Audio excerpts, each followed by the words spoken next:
The second charge, that he spread his religion by bloodshed. You see, you know your great man, your great men. Thomas Carlyle, you heard about him? One of the greatest thinkers of the past century. In 1840, in England, he delivered a series of talks on heroes and hero worship. And you know whom he chose as his hero prophet? Muhammad. You know that, sir? Muhammad, his hero prophet. Not David, not Solomon, not Moses, not Jesus, but Muhammad as his hero prophet. Your man, Thomas Carlyle, and he defends Muhammad.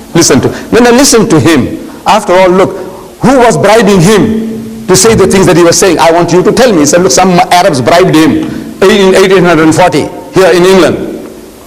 When the Arab world, the Muslim world was down in the gutter, the whole lot of it. This Englishman, the Britisher, Thomas Carlyle, he says about this accusation of yours, sir, the sword. He said, the sword indeed. But where will you get your sword? He said, every new opinion at its beginning is precisely in the minority of one. In one man's head alone, there it dwells as yet. It is one man against all men.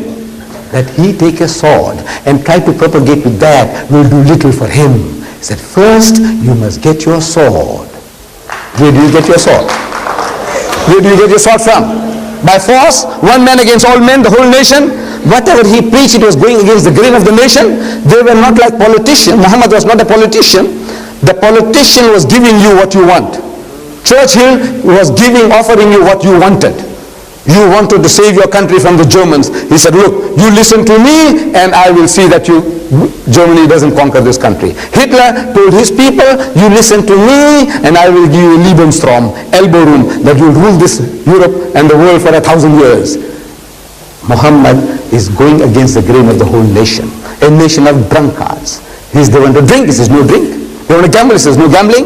They want endless, limitless number of wives, he says no, limit them. At every step, he went against the grain and he conquered them with what? With a sword. One man against the whole world with a sword. Does it make sense? Then the Muslims spread out. You know we ruled Spain for 800 years.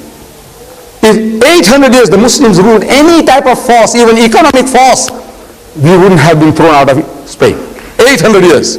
We ruled that country, and when we were kicked out, there was not one man left in that country to give the azan. Reason? Because they didn't use any type of force. We ruled India for 1,000 years, the Muslims. And after 1,000 years of Muslim rule, when partition takes place, the Muslim gets 1/4, the Hindu gets 3/4. Why? Because we didn't use any force. Indonesia, I want to know which Muslim army went there. There are 130 million Muslims. Malaysia, which Muslim army went there? The whole of East Africa, which Muslim army went there? The whole of West Africa, which Muslim army went there? Tell me, force. Today in Britain, people like you, sir, people who think, who are not prejudiced, they are accepting Islam. What sword? It is the sword of the intellect.